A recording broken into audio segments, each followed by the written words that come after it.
અમદાવાદ એરપોર્ટથી Ahmedabad લંડનની flight take off થાય છે અને ટેક ઓફ થયાના અમુક જ સેકન્ડની અંદર આ ફ્લાઇટ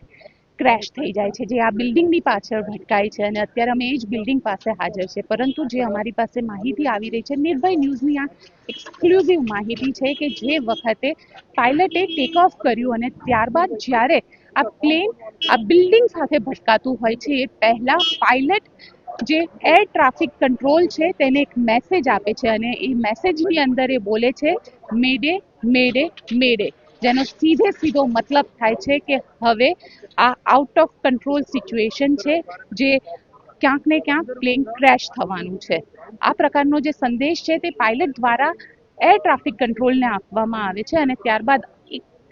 અમુક જ સેકન્ડની અંદર એ પ્લેન જે છે આ બિલ્ડિંગ સાથે ભટકાઈ જાય છે. અને જે રીતના દ્રશ્ય સામે આવ્યા છે કે પહેલા પ્લેન ટેક ઓફ થાય છે, ત્યારબાદ તરત જ જ્યારે પ્લેન ઉપર જવાનું હોય તેની જગ્યાએ પ્લેન ફરીથી નીચે આવતું દેખાય છે અને પ્લેન આ બિલ્ડિંગ સાથે ભટકાય છે. હવે ઇન્વેસ્ટિગેશનની વાત છે ત્યાં સુધી તો બ્લેક બોક્સ હવે મળી ચૂક્યું છે. એર ઇન્ડિયાની જે ટીમ છે તે પણ અહીંયા આગળ પહોંચી ચૂકી છે. ઇન્વેસ્ટિગેશનની સાથે સાથે ઘણા બધા એવા એવિડન્સ જે છે તેને પણ કલેક્ટ કરવામાં આવી રહ્યા છે, પરંતુ પાયલટનો આ જે સંદેશ હોય છે તે સંદેશ ખૂબ મહત્વપૂર્ણ હોય છે અને એ સંદેશ ત્યારે જ આપવામાં આવતો હોય છે એર ટ્રાફિક કંટ્રોલને જ્યારે પ્લેન ક્રેશ થવાનું હોય છે. એટલે જ્યારે પાયલટે આ શબ્દ બોલ્યા, આ છેલ્લા શબ્દ છે જે એર ટ્રાફિક કંટ્રોલ દ્વારા રેકોર્ડ કરવામાં આવ્યા છે, પાયલટના આ એ શબ્દ છે. હવે ટેકનિકલી શું પ્રોબ્લેમ થયો હતો તે પ્રકારના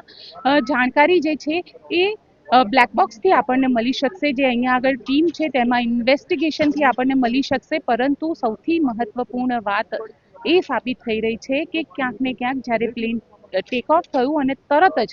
કંઈક ટેકનિકલ ખામી જે છે એ પ્લેનની અંદર સર્જાઈ હતી. એવું પણ માનવામાં આવી રહ્યું છે કે બની શકે કે જે બર્ડ હિટ છે એટલે કે પક્ષી ભટકાવાની જે ઘટનાઓ છે તે અમદાવાદ એરપોર્ટ પર પુષ્કળ પ્રમાણમાં થતી હોય છે અને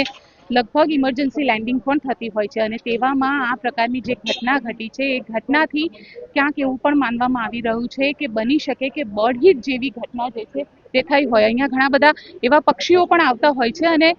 જે ઘાયલ થયેલા પશુ પક્ષીઓ હતા તેમના માટે પણ અહીંયા રેસ્ક્યુ ઓપરેશન કરવામાં આવ્યું છે અને આ રેસ્ક્યુ ઓપરેશન જે ઝાડ ઉપર પક્ષીઓ હતા જે ઘાયલ થયા હતા, આજુબાજુની નાના કૂતરા હોય, બિલાડી હોય, તે લોકો પણ અહીંયા આગળ જ્યારે હતા તો તેમને પણ જે રેસ્ક્યુ ટીમ છે તેમના દ્વારા લઈ જવામાં આવી રહ્યા છે. એટલે સૌથી મહત્વપૂર્ણ વાત કે હવે ઇન્વેસ્ટિગેશન થશે. લગભગ આ જે ઇન્વેસ્ટિગેશન હોય છે તેમાં સમય લાગતો હોય છે, પણ ખૂબ સટીક ઇન્વેસ્ટિગેશન થતું હોય છે અને હવે લગભગ આની અંદર 1 થી 2 મહિનાનો સમય લાગશે, જ્યારે ક્લિયર થશે કે પ્લેનની અંદર એવું તો શું થયું હતું કે પ્લેન આ બિલ્ડિંગ સાથે ભટકાઈ ગયું.